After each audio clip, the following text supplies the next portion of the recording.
Good afternoon and welcome to the OmniDog and OmniCat show. She just showed her cat. That would be OmniCat Kristen with her flirkin Goose. And I'm OmniDog. This is the OmniDog and OmniCat comic book review show live. And we're coming to you to tell you what we read this past week in comic books. Right, Kristen? That's right. OmniCat, I'm like way hot. The studio lights are too hot in here. Oh, it must be. Ugh. Yeah, I put on this hoodie too, and I'm kind of regretting it. You what? I put on this hoodie too, and I'm kind of regretting it. Like, I don't know about your weather, but last night it was about 20 degrees all day, and now it's at the 50s. Oh, it snowed here in Virginia. Well, we got the wind and the potential tornado situation. Ooh. Yeah, we're in a valley here. And then tomorrow it's going to be back in the teens, so it's nonsense. And weather sucks. Nonsense. You hear that? It's nonsense. Nonsense. And I just realized I should pick a good background for us. Kristen and I were talking earlier. I'm connected. I connected myself to my modem. This is the first time I think I've done this since 1997. Connecting to my modem to see if I can get a better picture because I use Wi-Fi everywhere. But I don't know how to. I don't know how.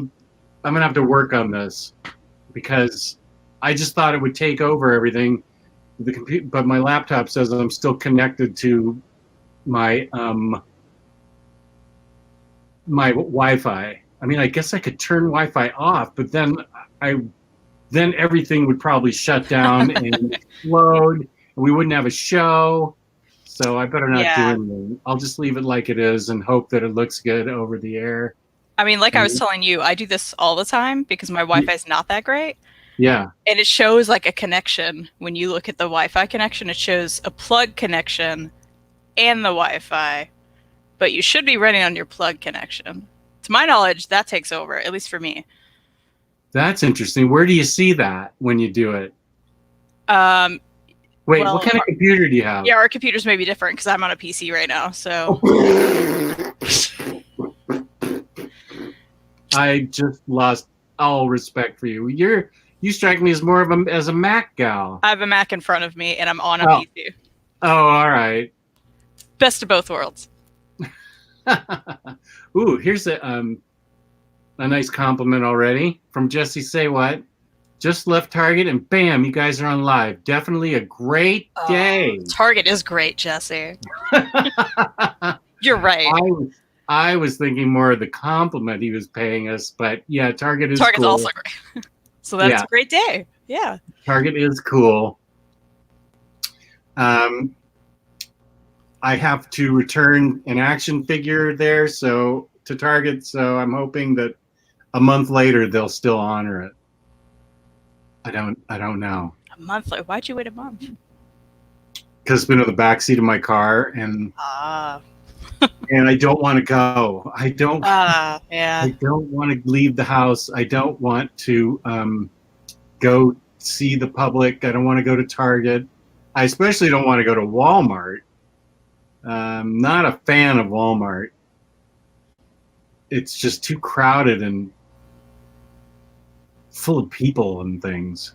I mean, but it saves you money. Yeah, it does. Yeah, it is full of people and things, and that's terrible.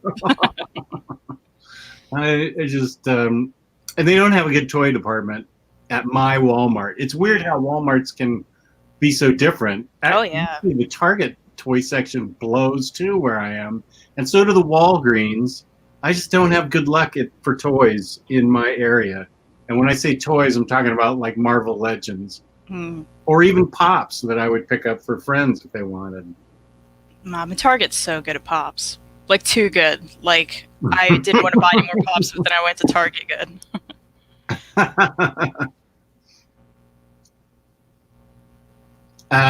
So we can get started on actually our topic, which is the books we read this week.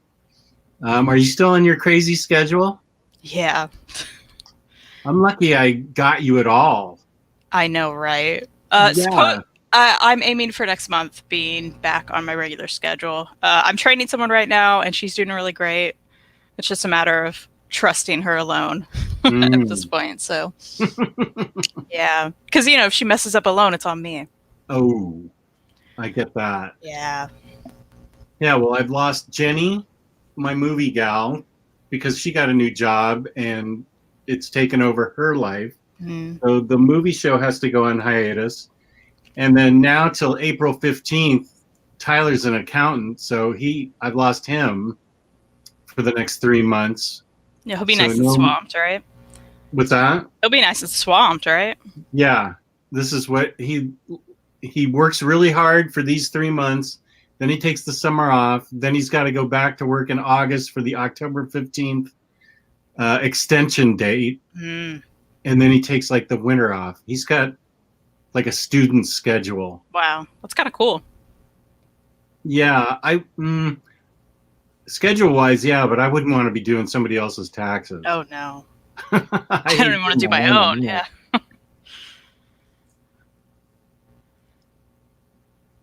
Oh, Joe, thank you so much. You are a big fan of Walk in the Woods at Midnight. I appreciate that.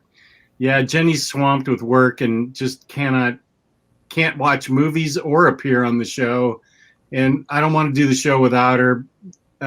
She lends such a great insight and comes at movies from a different angle than I do. So I don't really want to do the show without her. So it's going to have to take a break for a while. And Jesse Saywhat had no luck with McFarlane toys at Target or the Spin Master version. I understand the DC McFarlane toys part of that sentence, but not the Spin Master version. Do you know what he's talking about? I don't.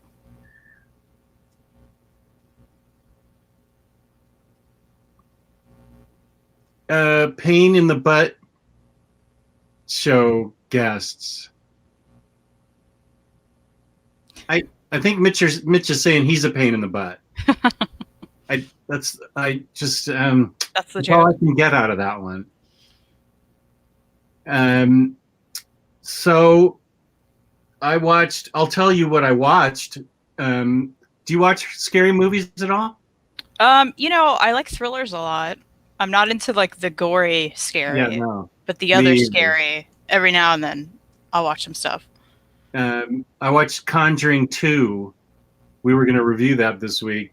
And I'll just give you my capsulized review. It wasn't as good as number 1, but it was still okay. The problem is it still has Patrick Wilson in it.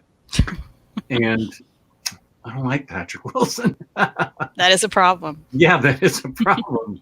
James Wan loves Patrick Wilson, so he's in every movie James Wan does.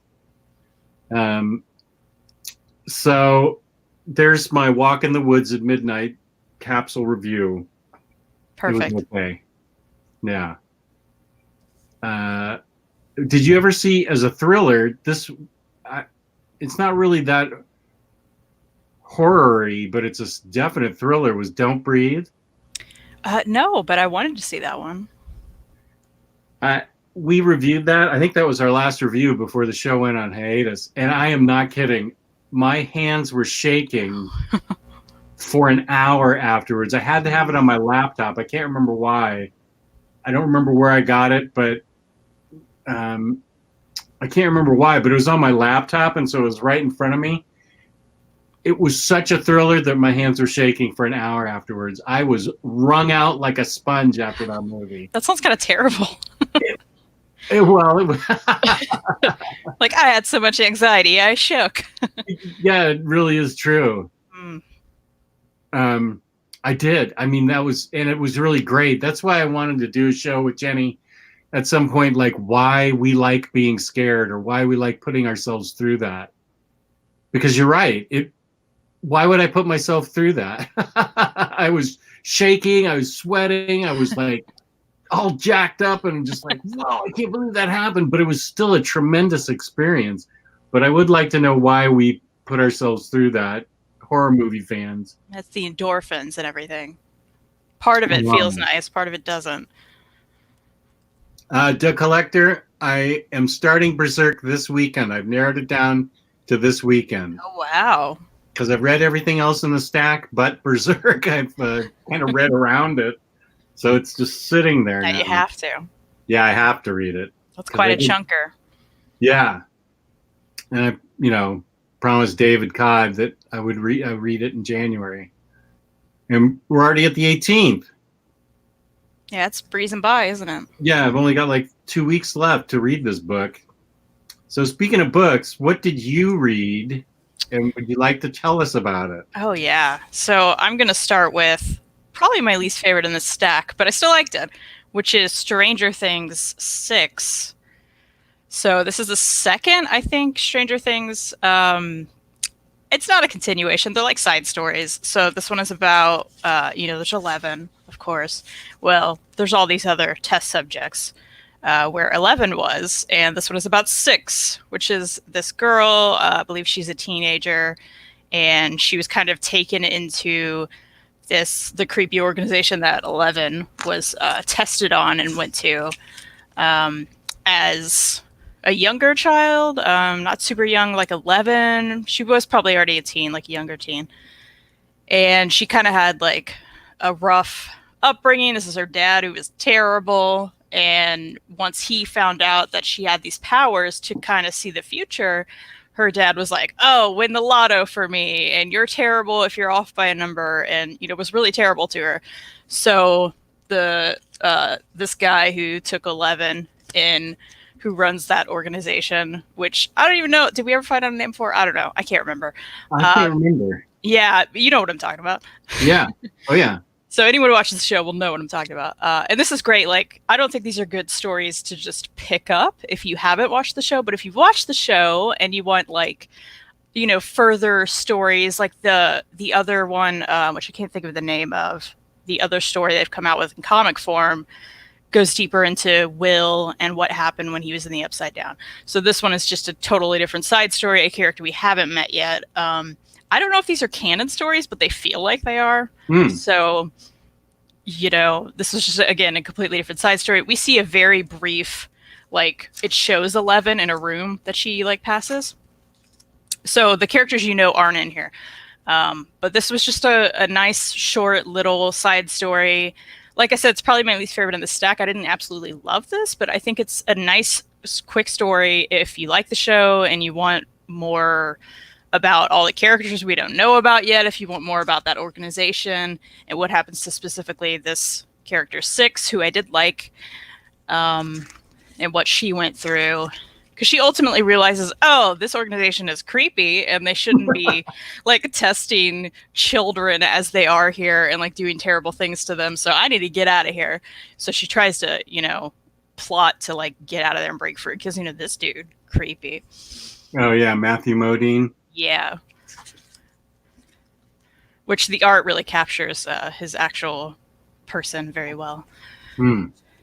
But yeah, this is just a little story about 6 and her, and I like that. And again, would really recommend, if you're really into Stranger Things, dive deeper, go into the comics. I think they're going to keep doing these, I assume. Maybe we'll get one for every character. Like I said, this is 6. So we got several other ones. It's the 6th volume. It's the 6th. Oh, yeah. Her name is 6, because she's the 6th one in this organization. Okay. I didn't even know it was a comic book, so that's cool that it even exists. Yeah, like I said, they've been doing these side stories. I think there's one other one, and I read it, and I liked it, which goes further into Will when he was first in the Upside Down during season 1 that we didn't get to see, which is kind of cool. So if you're really into the show, you get a little bit more with these. Yeah, I was into the show until the most recent season 3. Oh, was it released last summer? I haven't made it past the first episode. It's such a turn on. Yes. I know. Oh no, you have to. You really do. It gets better. Felt really fake to me, the whole thing. You're wrong. I'm sorry you're wrong about it. Try again. Well, Go into it again. Try again. All right, I'll try again. That first episode, though, so many things rang hollow for me, like long-haired, cigarette-smoking teenage guy that all the moms have a crush on. Oh, Jess, though. What happens with him? You have no idea. Oh, super Soviet soldier. That felt weird. Here's the thing. I think that episode's supposed to feel weird because of what happens. Oh, really? Yeah. Especially with cigarette-smoking long-haired guy, as you call him. Truly, it gets crazy. Okay. It felt really weird to have the mom have a crush on that guy and want to meet him somewhere.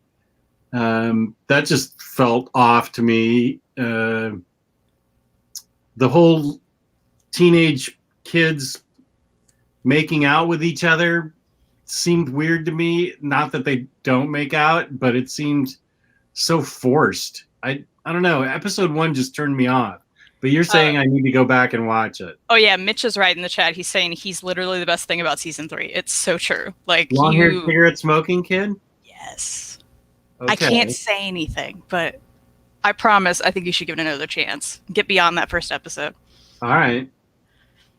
Are episodes half an hour or an hour? They're an hour. Hour, okay. Yeah. I mean, it's Right. less because no commercials, but Yeah. I think you can do it. And I think your mind may change. Okay. Well, I need to finish up Mandalorian and then maybe I'll watch that. And the 19 other things people are always saying I need to watch. I mean, you have the soundtrack, so you have to watch it, right? That's right. But you have the better splatter final. That's right. Yeah. Yours you is have like good the too, though. patriotic splatter, the July 4th. Yeah, like the movie, fireworks right? one. Yeah. Yeah. That looked much better than what I got. I can't even remember. I was disgusted with mine. I just said, get over Like, here. forget this. Sit in the corner. I don't even want to acknowledge you exist right now. I'm so disappointed in you.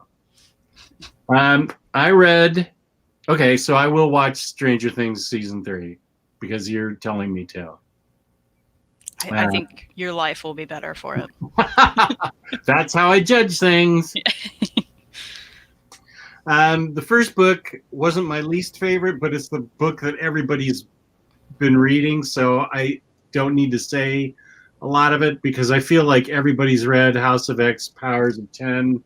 And how do they know to say Powers of 10 and not Powers of X? I think people started correcting them when it came out. Oh. The creators. Oh, the creators did? I believe so, yeah. Oh, okay. So, I mean, this sums up the book right here. It's a Hickman graph.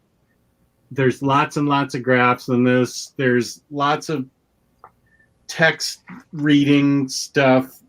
It actually, as Gabe would say, it actually made Moira McTaggart interesting.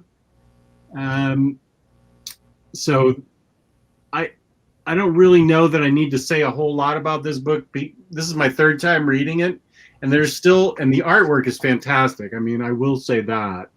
The artwork is just beautiful. The colors are beautiful. It's on nice glossy pages.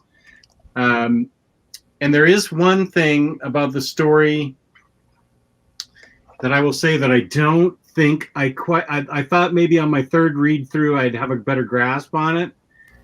But I still am a little puzzled on Moira's I don't know, maybe the chat can help me with this. Maybe maybe you can, Kristen. Let me just show a little bit more art because I totally dug what Hickman did about showing X year 1, X year 10, and then X year 100 and 1000. And Moira always coming back and saying, we lose, and that she needs to change something up. But what I don't get is Moira comes back like fully sentient in the womb, which I get, but she keeps getting reincarnated with more knowledge. But is she getting reincarnated into an alternate reality?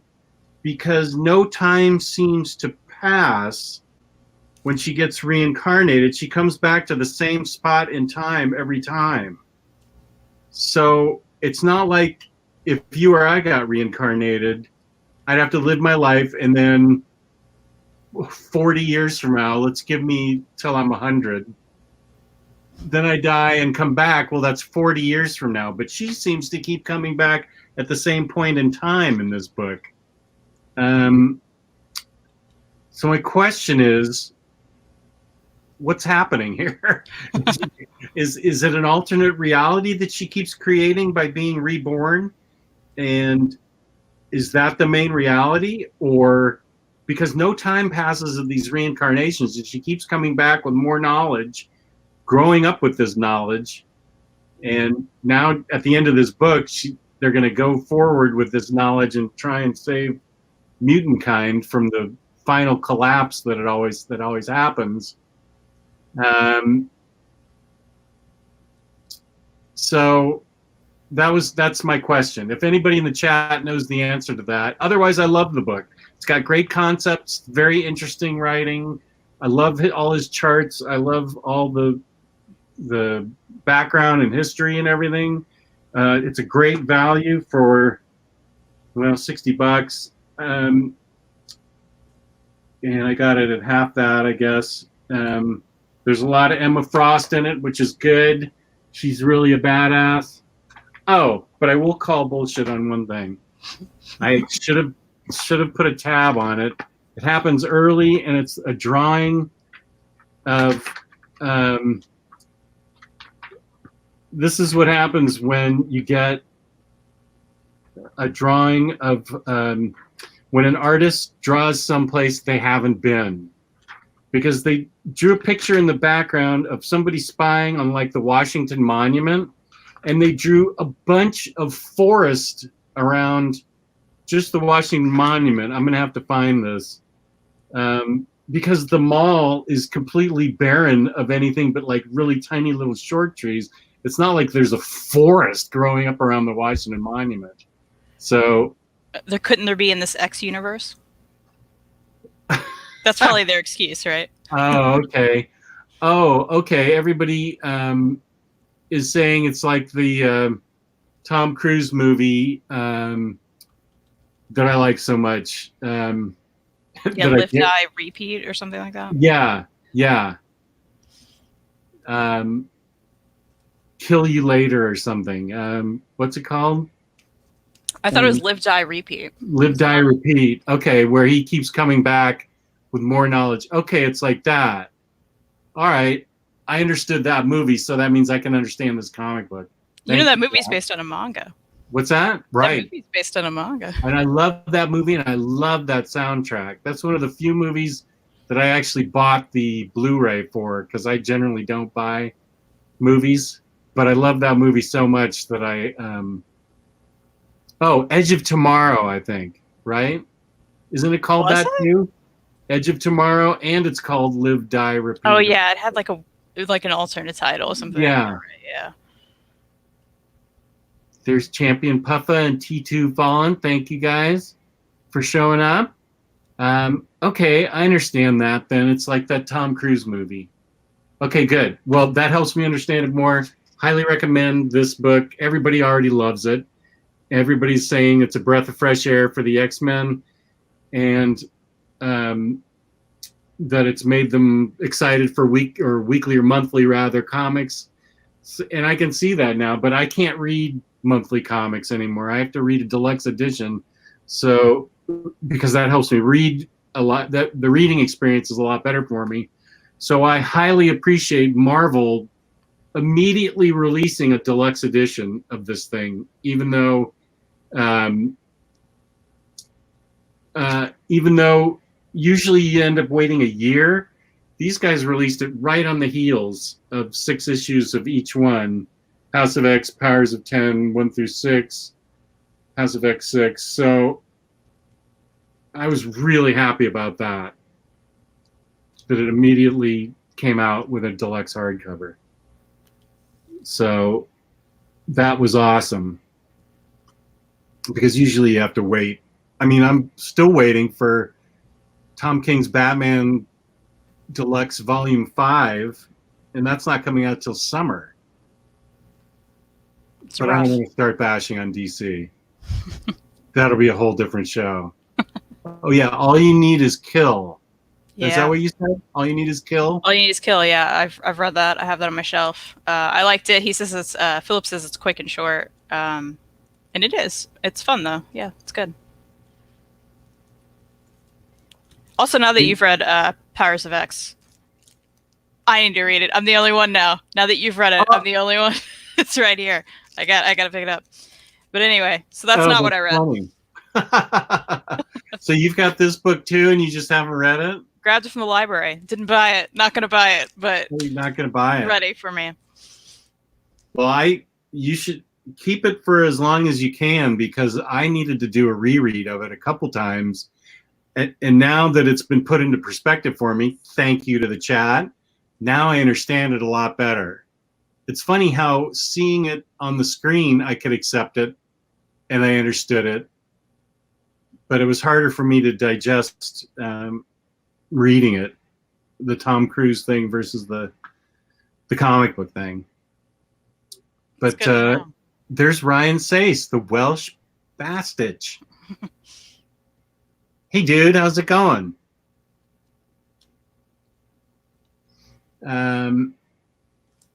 Yeah, collected editions, The Collector and Philip Evans are agreeing. It's so much easier. Like the TKO model now, I think is a really viable way for Marvel and DC to just release product. Just release it as a deluxe edition in the first place, and do it with floppies like TKO's doing. I just things read so much better in a collected edition for me anyway. I can't wait. I can't do floppies anymore. Because, you wait a year and it's 12 issues, 2 story arcs, whatever. So, what about you? Do you read floppies at all?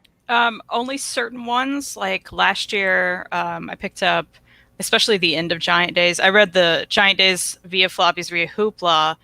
That one's really easy because they're mostly self-contained issues. So, every now and then I just read a little Giant Days story until it ended.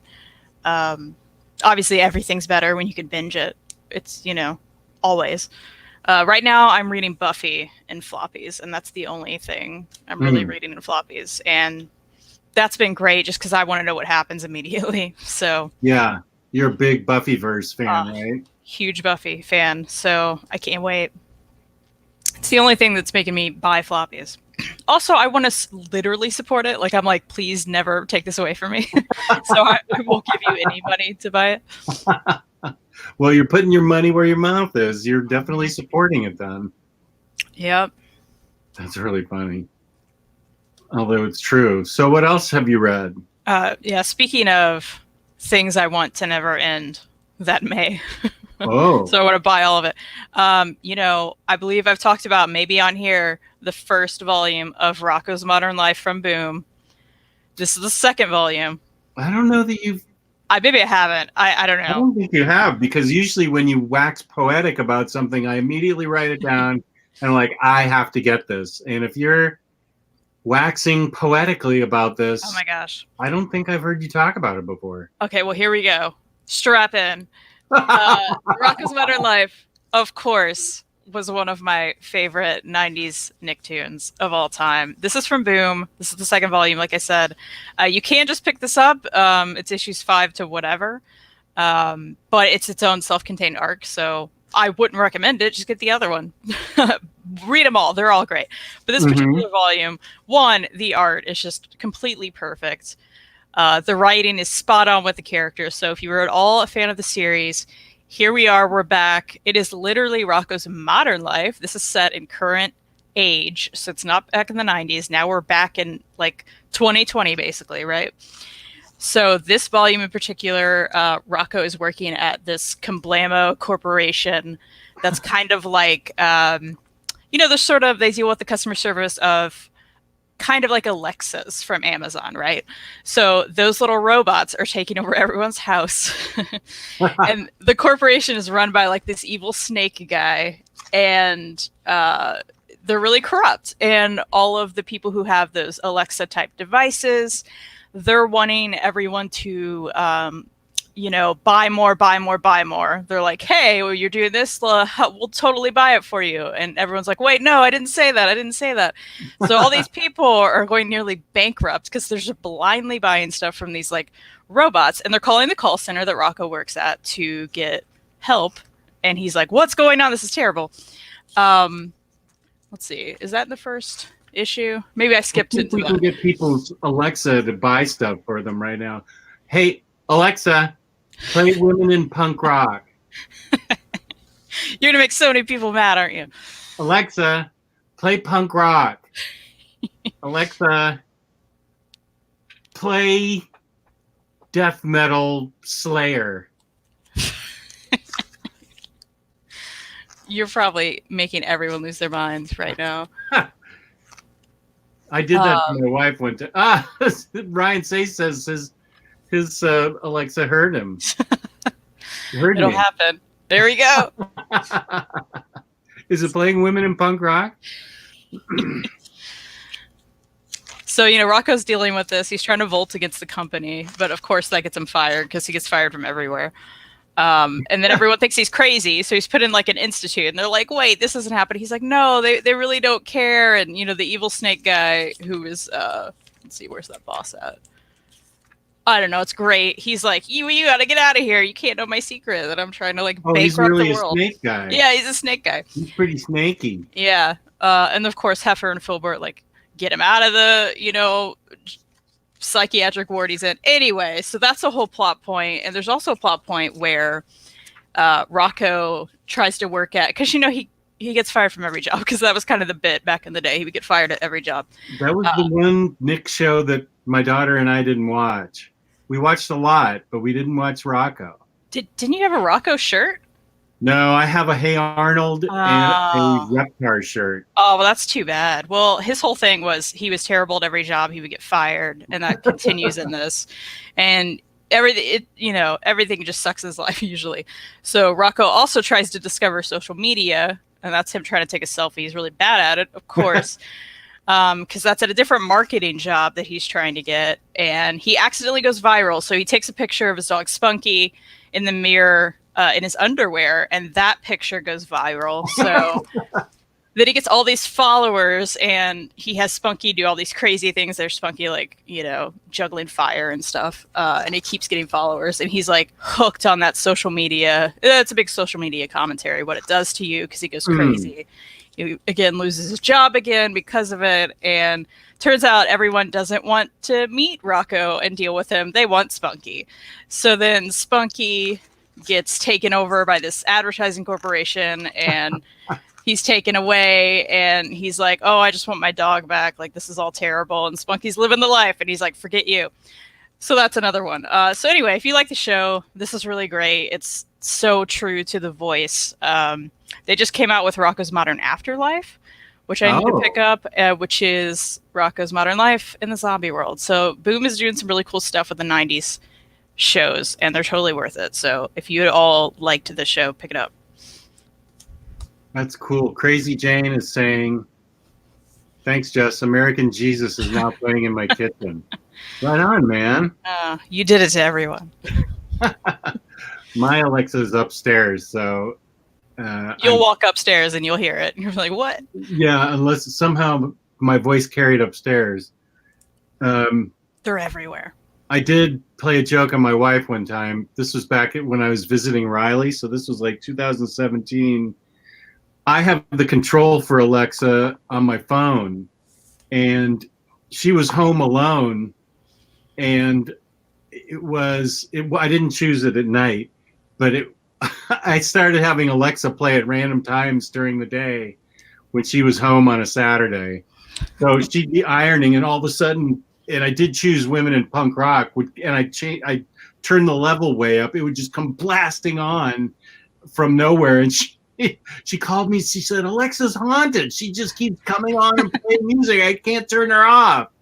And she was not pleased when she found out that I had been pranking her from Texas. Wow.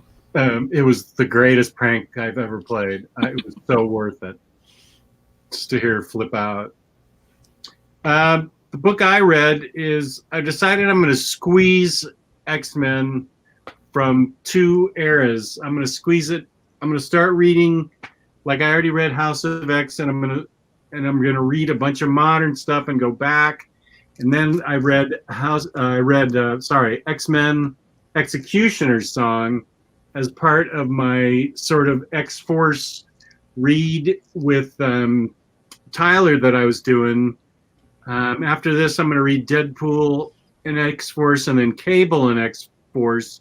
I think that's what comes next, because I do like X-Force. This was a event called X-Cutioner's song, where it looks like Cable has shot Professor X with some kind of technology bullet, and the technology is taking over the professor's body, and everybody's looking for Cable for the rest of the book. And Cable is like, I didn't do it. It wasn't me. And there's about 45 different things going on in this book. And I would say that looking back on it now, it didn't make much sense to me back then. It made more sense to me in this collected form. About halfway through, it really picks up. But the first half of the book, I can't say was really that interesting. It's full of art like this. Look at the size of Bishop and Storm right there. He's like 8 feet tall and 6 feet wide. And she's just this dinky little thing standing next to him. His arm is nuts. I know. His arm is like as big as she is. But this is the art that people reacted to and wanted. So this is what they wanted, and so this is what they gave him, what Marvel gave him at the time.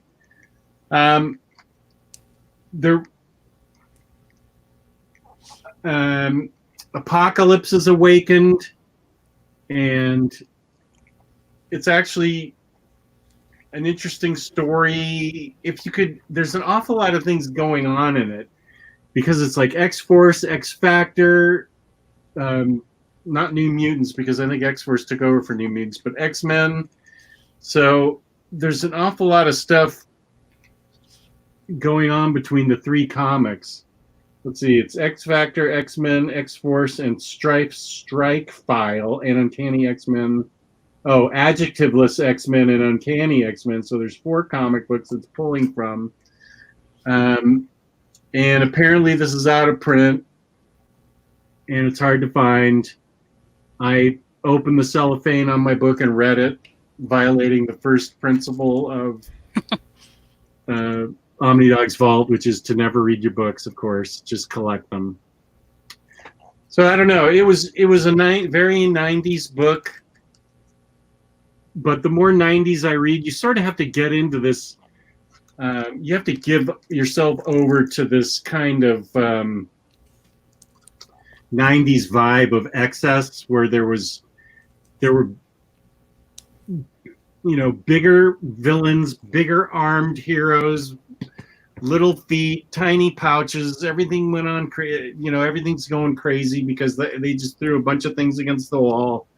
And so I'm going to just keep reading from the 90s on up, and then X-Men from now on back, and see if I can meet in the middle, like year 2005 or something, because I am like 65 years behind in my X-Men reading, or 60 years, however old they are. And I need to get caught up, because I do find the X-Men interesting if they're well written. And I feel like this wasn't poorly written. It's written by Peter David, Scott Lobdell, and Fabian Nicieza, and it had great art in it.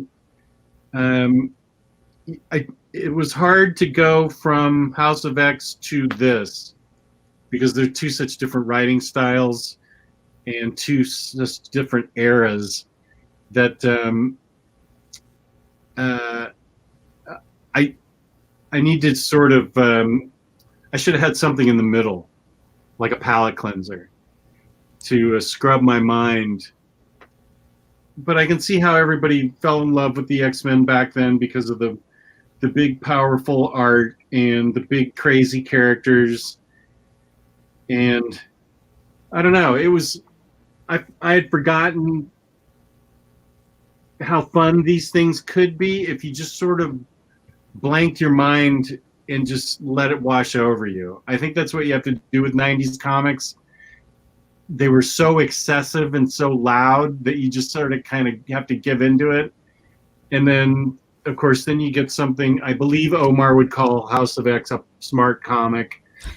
It certainly took me a whole day to read just that book, and I've read Omnis in less time than that book because there was so much text going on in it and so many concepts.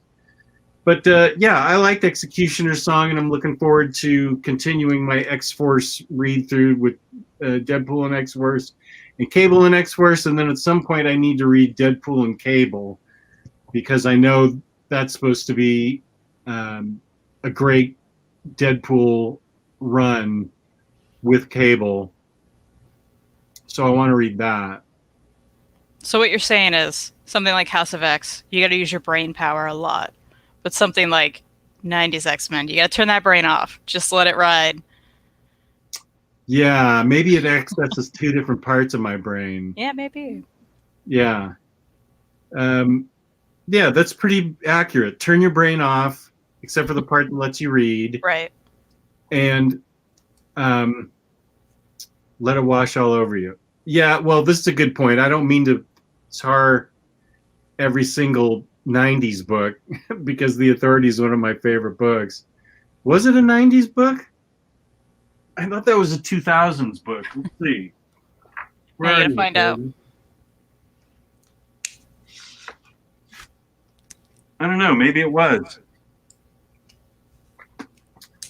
Let's see. I felt like it was early 2000s. No, I think Larry's right. Because Grant Morrison's introduction was written in the year 2000. 1999, 2000, 2001, 2002, 2007.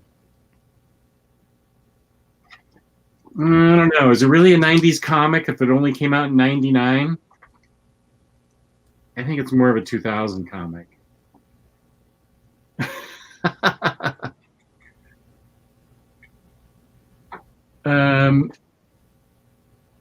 Stanley says he shall ask Alexa.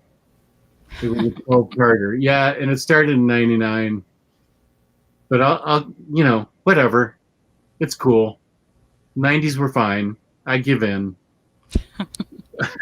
You guys win. 90s are great. I'm not going to argue that. I'm going to save my arguing for manga. Not worth it. Not worth arguing? No, not worth it. No, actually, I just noticed a t-shirt. Is that a Toy Story t-shirt? Oh, yeah. It is. That is cool. Yeah, thanks. I like the color of the background. It's nice. Yeah, I like it. You know what else I liked? Huh? Oh, good segue. Great transition. All right, so before I tell you what this is, I want to tell you the back, blurbed by a lot of great people, so these people love this book. Scott Snyder, James Tynion, and Matthew Rosenberg, who, of course, did 4 Kids Walk Into the Bank. I went into this blind, didn't know anyone loved it, just picked it up randomly from my library based on the cover. It is The Wilds. This is a Black Mask comic. Wow. All right. So this book, you know what? I got to say, first off, didn't love the art, but I really enjoyed this book.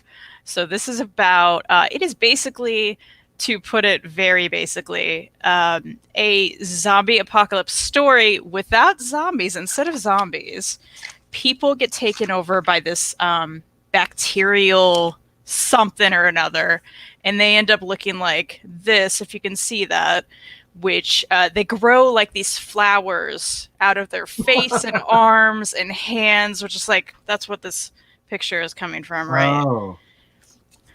I'll try to get a better picture of how they end up looking. But so they become completely like, they want to kill you after that. Of course, they're pretty much zombified. Can't show that. There's some nudity in this, so watch out. Oh, okay. It is mature, and it is classified under horror according to the back, rated M for mature. But you follow this main character who's this really like badass girl. Here's some more flowery people. Who puts this out? Did you say? Black Mask. Black Mask. Okay. Who also did Four Kids Walk Into a Bank. Yeah. Which is why you may know of them. And I'm sure they did some other great stuff, and now I want to check them out more. But you follow this really badass character. I can't think of her name right now, but she lives in like this community who's run by this guy who... Looks like John Wick. Yeah, it does. So he just kind of sits back and lets... she's a runner, and the runners, kind of like with The Walking Dead, they will go out, they will get supplies, and they'll come back. And this guy keeps track of all the supplies, keeps track of the runners, puts them under what he calls a contract. So once they fulfill their contract, which is very hard to do because, you know, they go out, they get supplies for everyone in this community who's trying to survive together. And again, he has all the power, he's controlling them, but especially with the runners, they're kind of just not treated right. You know, they're the ones that go out and risk their lives to get supplies for everyone. And yet they come back and they can't bring like anything extra. Let's say they find an extra chocolate bar that like they want, and he will take that from them. And if they do come back with anything extra, that counts against them and their contract. So he's really like, he manipulates them, and it's really terrible, and he's horrible. So he's running this whole community, but you know, she doesn't want to leave there. She has a girlfriend there, and the girlfriend wants to leave and revolt because he's been extra terrible to her. But she's like, well, you know, all of our friends are there, and I'm helping people by going out and being a runner. So when she goes out one day, she realizes there starts to be really big groups of these flower people. Like that's her driving and like hitting them, and they're flying in the air. This book sounds awesome. Yeah, and there's never been like that many of them. There's never been a horde of them, let's say. Again, going back to the zombie thing, there's so many zombie tropes throughout this. So if that's not your kind of jam, then fine, but I love that stuff. Yeah. And especially the community humanity aspect of what happens when your world completely changes. Everyone's taken over by this, again, horrible virus or bacterial, whatever. So there's a lot of different great characters throughout this, and she's a great, great lead. I really enjoyed her. But it ends up being about like kind of the revolt against the community, against this guy who's running it, and dealing with one of their own being captured by, I won't ruin the whole thing, but someone they thought was good ends up being really bad, and a lot of craziness happens. So I don't want to give away more than that, but it's very much, if you like a zombie kind of book, especially about a community of people trying to survive and how their world changes. And again, this community is run by this guy, and how they have to navigate the world now that these flower people are like walking around. These covers are really great too. This is by... that looks like Tiger Woods. Yeah, it's by, what's her name again? Natasha, who does Heathen. She did the covers for these. Oh, okay. Which I love her art, so... Yeah. So yeah, this was super fun. I didn't expect anything of it. Like I said, I went in blind, and I really enjoyed it. So, was it one and done? One and done, which is also great, isn't it? So it's also self-contained. I like it already. Yeah. Although I will say, when we got to the end, I was like, oh, I would read more of this. So yeah. But The Wilds, it is self-contained, just one little trade. There you go. I liked it. I like the sound of that a lot. It was a good time. And who was the writer? It's a good question. Someone I'd never heard of, and I don't know if I can pronounce. Vita Ala? Oh, Ayala? Freddie Alonso was just saying that. Yeah, that's it. I wondered what he was saying. Art by Emily Pearson, which I didn't love the art, but Emily, that's fine. Oh, he likes your Tegan and Sarah jacket. Oh, yeah. Yeah. I've worn it so much I have holes in it, but thank you, Freddie. I love Tegan and Sarah. They're my favorite band. JB likes it too. Who's I'm out of it, man. Who's Tegan and Sarah? They're my favorite band of all time. They are Canadian twins, and they are wonderful, and I love them. And I've met them several times now. They're lovely people, and you should love them too, because they're great. What kind of music is it? That's fun because they've been around for a really long time now. So they've done a lot of different albums. They started out kind of folky. They opened for Neil Young back in the day, way back in the day. Oh. And then they went into more of an indie rock situation. Then they had some pop albums that I describe as kind of 80s fun synthy pop. And now they're back to like the most recent album they did. They took songs from when they wrote as a teenager, which were punk songs, and they kind of rewrote them, redid them for like now, and they released that, which is more of a indie rock kind of record. So they're back in the indie kind of scene, but they're great. You may like them. I'm intrigued now. Yeah, they're my favorite. Okay. I'll go up on Spotify, or maybe I'll just have Alexa. Alexa, play Tegan and Sarah. People at home are like, I don't like this. I'll go upstairs and I'll have Alexa play some for me. Perfect. I had to read book 2 so I could understand book 3. I'd already read book 2 once, but it was like a year ago or longer, and that is Saga, book 3, which I had been waiting way too long to read. This is beautiful, as are the other 2 Saga books. I keep the little thing that came with it it's like the blowback card. It's I don't know why I keep it, because it's so cool. I don't want to get rid of it. But this is another book that, what can I say that hasn't already been said about Saga, except that it's like Game of Thrones, that you don't want to get attached to any character too much, because there is a whole lot of your favorite character getting killed in books 2 and 3, and especially books 3. I won't spoil the ending, but there's lots of shocking, surprising deaths. No one's safe. So far, I will say that Goose seems to be okay. He's my favorite little seal flipper shepherd, whatever he is. He looks like a seal. He's a shepherd. I'll have to find a picture of Goose. He's really cute. Yeah, he is. Everybody knows about Saga, so I can't really tell you anything you don't know. It's a huge commentary on the human condition using various interesting creatures that Fiona Staples and Brian K. Vaughan come up with. It's really just a statement on the human condition. It uses his philosophy on, well, it's common sense philosophy, really, on what it's like to be human. I think that he rightly thinks that if he had just written this story with humans and human pets and things, that it wouldn't have been as interesting. But using reptiles, reptilian species, and television head species, and all these other interesting alien kind of creatures makes it a lot easier to get what he's saying. And it's just observations about the human condition, and I think it deserves all the accolades that it gets. It is as exciting and fun as it used to be back when I first started reading it. I don't think it's dipped at all. I can't even remember. It's been a while since I've had a conversation with anybody about Saga, but I feel like maybe some people think that it dipped in the middle a little bit.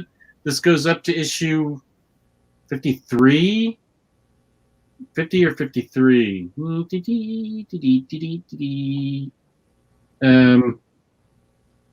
54. I don't think it's dipped at all. I have been riveted all the way through book 2 and book 3, just like I was with book 1. The adventures are remarkable and remarkably interesting and fun. And as I say, it's basically talking about what it's like to be a person, what it's like to be a human being. And wait, here's Goose. There he is. Oh, How he's able to wield that big axe, I don't know. He's such a tiny little thing. He's my favorite character, I think. but the art is continually great. I don't know. The story's great. Everything's great about this book. And I'm ready for it to come back now that I've finally caught up. It's been coming out since I think 2012, so it's 8 years now that we've been following these characters, and it ends on I won't say anything about the ending of this book because I don't want to wreck anything, but it's a pretty big cliffhanger. And then they went on hiatus for a year. So I'm hoping that I get to see book 4 before I'm 65. That's 5 years from now. So Hopefully. I hope we get to see book 4 sooner rather than later. But how many books does he? 37. So there's like 17 issues in a book. So I'm going to be waiting a while.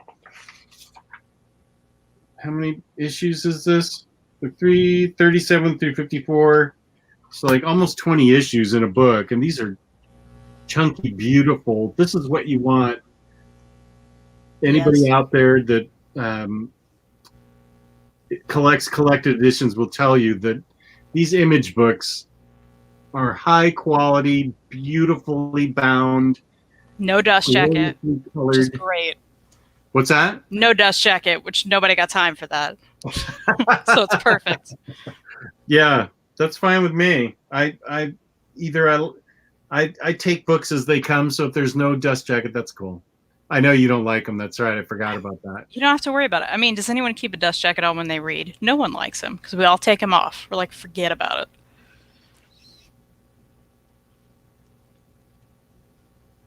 it. Southern Comic Geek. It is worth the read. Yes. I am assuming that everybody's read it, so you're good proof that not everybody's read it. So I 100% can recommend these first 3 books. Highest possible 5-star, 10 out of 10, 5 stars, 2 thumbs up. Everything about Saga is great. I just love it. And I assume that everybody knew about it, so that's good that you spoke up. It's good that you spoke up, Southern Comic Geek, because not everybody has read it, and everybody does need to read it. It's a classic comic book that I think is one of those kind of books that brings in people that aren't comic readers. I remember, what's her name? She played Fish Mooney in the first season of Gotham. She's married to Will Smith. Jada Pinkett Smith. Mm-hmm. She was on the Howard Stern show a while ago, and she said she was reading Saga. That's fun. Yeah, and so this was back when Gotham was brand new, and I watched that first season and really liked it. I haven't watched it since, but I really liked the first season. But she was interviewed, and so this is the kind of book that crosses over into the regular world and can pull the normals into our world. So yeah, I highly recommend Saga.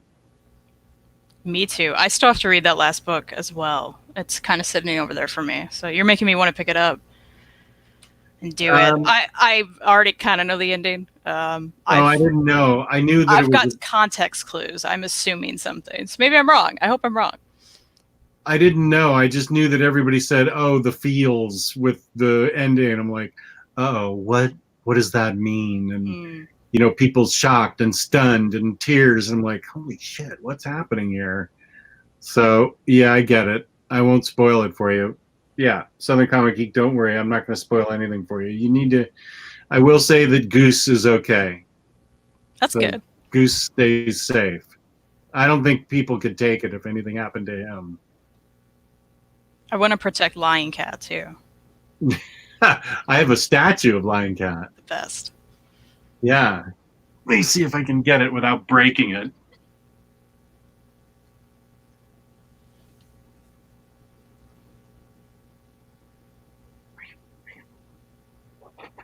Oh, that's good. Yeah, this is a Good one. high quality statue. That face. Perfect. Lying. He's judging you. Totally. I already took the thumbnail, but maybe I'll retake it and put Lion Cat in. Perfect. Except the thumbnail has my dog in it. Oh, She was all just waking up from a nap, so it's very cute. very cute. Yeah. So, do you have another book, or? I do. What do If you you have? want to do a last book, maybe. Yeah. Okay. Yeah, I have one more book. All right. So I'm going back to Nicktoons, but this is one you've seen, which is Rugrats. Oh. This is an original graphic novel, so it's outside of the main Rugrats series that Boom is doing. It's called The Last Token. Look at this cover. It's pretty great. You liked Rugrats, right? Oh yeah, that's All why right. I have a Reptar. I saw 2 of the movies with my daughter. I used to watch the show. I got Fantastic. a cool button-down short sleeve shirt with Reptar on it. Well, this is another great Nicktoons book that Boom is doing. They're keeping it true to the series. So if you like the series, you're going to like this, especially for any big nostalgia people. I have such fond, great memories of all these Nicktoons shows. So this has been such a joy to read. They also took Rugrats from the 90s and brought it to the modern era. So this is also set in modern times. You will see references to things that make sense to now, which is really cool and different and something that, you know, we don't get to see on TV anymore. So it's cool to see it in a comic form. So this particular story, it's one and done, original graphic novel. It is set in a Chuck E. Cheese-like place that they go to. So the parents bring them here. And they comment on like the, you know where the Chuck E. Cheese band would play? And On the stage. They comment on how creepy that is, you know, so like, Well, it's totally true. Oh, it is.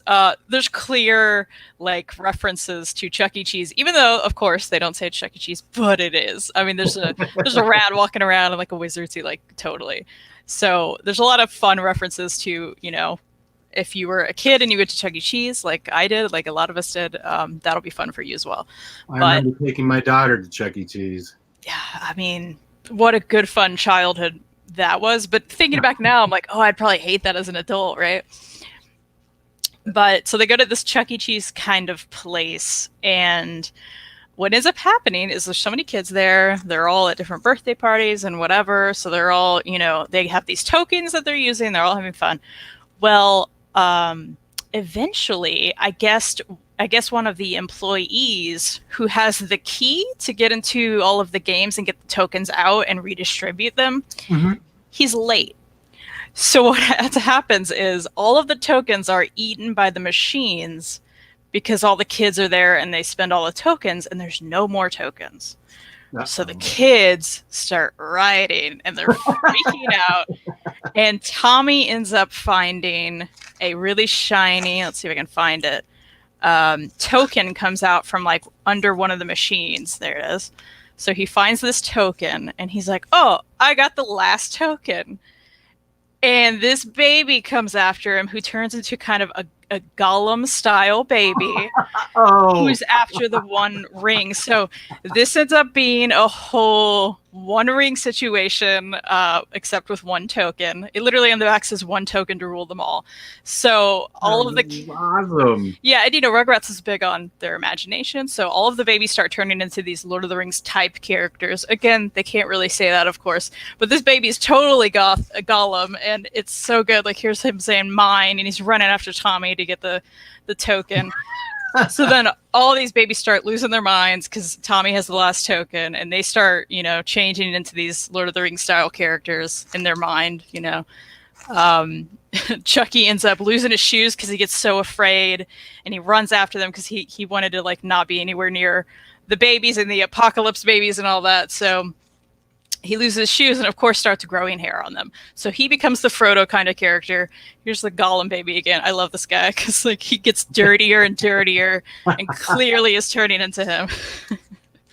And of course, Angelica is trying to get the last coin, and she's evil, and she's like leading all of these orc kind of babies to go after this last coin. Awesome. Oh my gosh, it was such a riot. It was so fun. Again, if you're familiar with the show, like it'll be such a joy to you. So then see they're all in the character now.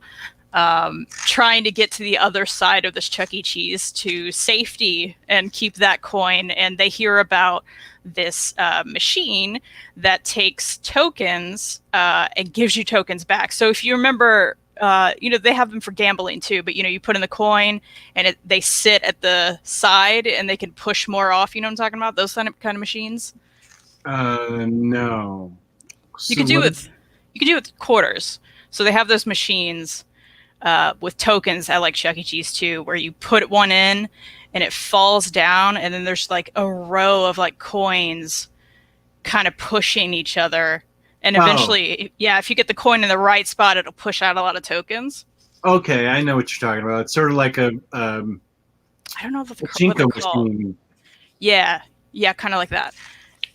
So they're trying to get to the other side of the Chuck E. Cheese to get this token into one of those machines so they can get more tokens and then distribute them to the kids and so they're not crazy and they have a good time. So that's the point of the whole journey they're making. So that's the ball pit. So they're making like a journey across the ball pit and like a boat, but all these kids are like coming after them. See, these are the orc children trying to get the coin. So it becomes a total like Lord of the Rings adventure. So if you like Lord of the Rings, if you like Rugrats, this is just such a fun time. So quirky, so true to the show. And I loved everything about this. And there's the creepy mouse from Chuck E. Cheese coming after them and trying to stop them. Grandpa comes to save them. Yeah, totally worth it. So fun. Check this out. It's great. Oh, I really like everything about this book. It was a joy. The Last Token is what that was. The Last Token. That's awesome. Yeah, I really want to read that one. Maybe I can get that on Hoopla. You can, actually. It is on there. Okay, I may go read that right after this. Oh, it's a good time. Yeah, I have good memories of Rugrats and of Chuck E. Cheese with my daughter. So I love Lord of the Rings, so this sounds like a perfect book for me. Totally. I think you'll enjoy it. This book I did an overview of yesterday. After I read it, I said I have to do an overview of it. Usually I do big, thick, rare books. There's nothing big or thick or rare about this, although I don't think it's on in-stock trades anymore. It's just so beautiful and dynamic, and the person that it's about was beautiful and dynamic and interesting, and this book conveys that really well, and that's Bowie. Stardust, Ray Guns, and Moon Age Daydreams. It's by Michael Aldred, and his wife Laura is the colorist, and it's also written by Steve Horton. So Mike Allred and Steve Horton wrote it, and it is not it's a biography, but it's one of those rock biographies. First of all, of course, the art is stunning throughout the whole thing, and it's more like 2-page vignettes that get stapled together. There's no overarching flow to it. It's more like little stories that get told, little nuggets of information that are dished out. So it's not really an in-depth examination of the character as much as it is stories that he discovered about David Bowie and then put them all together to make sort of a narrative flow.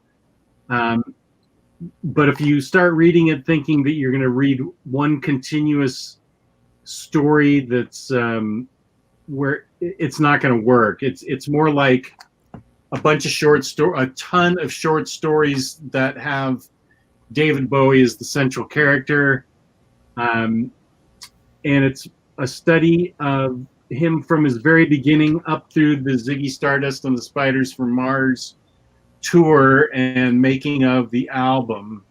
And as far as I'm concerned, this is Mike Allred's best work ever, and even better than Silver Surfer, which was my previous Mike Allred favorite book. But he does his research really well. Some of this stuff I knew about, a lot of it I did not know about. It's never less than absolutely fascinating. It's always absolute, which is a tribute, of course, to the life David Bowie lived and left behind when he passed away. He was a remarkable character, an enormous talent, and Mike Allred and Steve Horton do a really amazing job of getting that vibe through to you, just how remarkable an individual David Bowie was. He was one of those guys constantly reinventing himself, but not in an artificial way. It seemed like it was always organic, that every character change, it didn't feel like it was coldly and commercially calculated. It felt like it was a natural, here's like a whole bunch of David Bowies right here in this department store window that show all his various phases early on in the book. And it all seemed to happen fairly naturally and fairly simply. He was one of those guys that was just the right guy in the right time at the right period of history in rock music, where he kind of wrote his own rules as far as I am concerned. Like the Beatles kind of redid things and set their own rules. So did David Bowie. I mean, I think he was just a giant in the rock music business, and doesn't really touch much on the music business itself, but it does touch on the creative process and just how creative and interesting a guy he was. And so I can't recommend this book enough. It is really well written, really well put together. The art is fantastic. David Bowie is a legend for a reason, and this is just a small period in his life, from like 67 to 72, which of course was, some would argue, was the best period in his life, because it was when he was a very young man and came up with a remarkable amount of music and stage personas that were fantastic. So and this book is put out by Insight Comics. I 100% recommend that you get this book. This is the cover that I got. I didn't know that there was an alternate cover. This is the alternate cover that has already been sold out. If you can find this book with this alternate cover, you're in the sweet spot. But I'm happy to just have the regular old cover. This book is an A++ fantastic book that I think everybody, if you're a rock music fan or a David Bowie fan or a Mike Allred fan, you should be covered. Any one of those three will dig this. I happen to be a big fan of all three, so this is like my perfect book. Yeah, I've been staring at that. I need to pick it up. Apparently, if it's from, you would love it. Yeah. I know Reed would love it. Oh yeah, I mean, it's been a big I need to get this for Reed thing, but I would also read it. Yeah, that looks beautiful, and that's still a great cover. Yeah, this is still a cool cover. It's a cool cover. Fortunately, I don't have any kind of regret or typical Jess maneuver where I'm like, oh my gosh, I wish I had the other cover. Cover envy, yeah. Yeah, I have Red Rocket 7. Matthew is mentioning Red Rocket 7 as a great Mike Allred book. Let's see, where is that book? I was gonna show it. I could put my hands on it. Let's see, I'm taking a chance by going up here, and here it is. This came with a CD in it. It's a Mike Allred book. It came with a CD in it, and my car broke in 2016, and I forgot to bring the CD out of it when I sold it. So I still have the book, but I don't have the CD anymore. That's a bummer. It's in my car. So whoever bought my old car got Red Rocket 7 CD with it. That And looks this fun. is a history of rock kind of book. Another one for read. I gotta write this down. Yeah. Red Rocket 7, make sure you get it with the CD. That's cool. Yeah, it's a history of rock type book that's really fun. Red Rocket 7. So,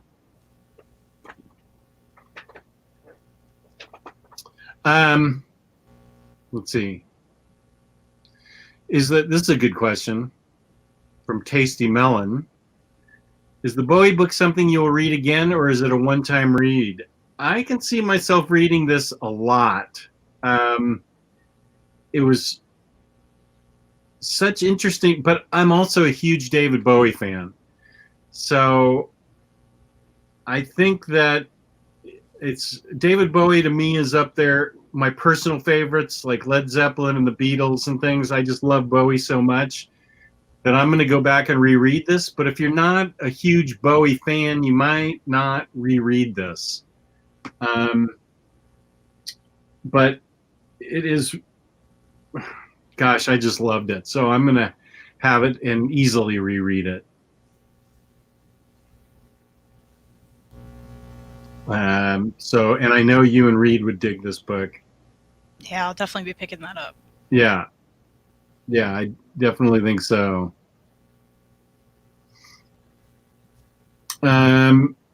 So that's it for me. Yeah, me too. Okay. We did it. Nice.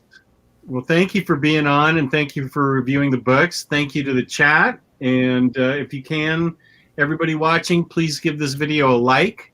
Feel free to comment. We'll respond to your comments. And please subscribe. So like, comment, subscribe. Thank you to the viewers. Thank you to Kristen for being on the show. Oh, thank you. And peace and love. Peace and love. We will talk to you later.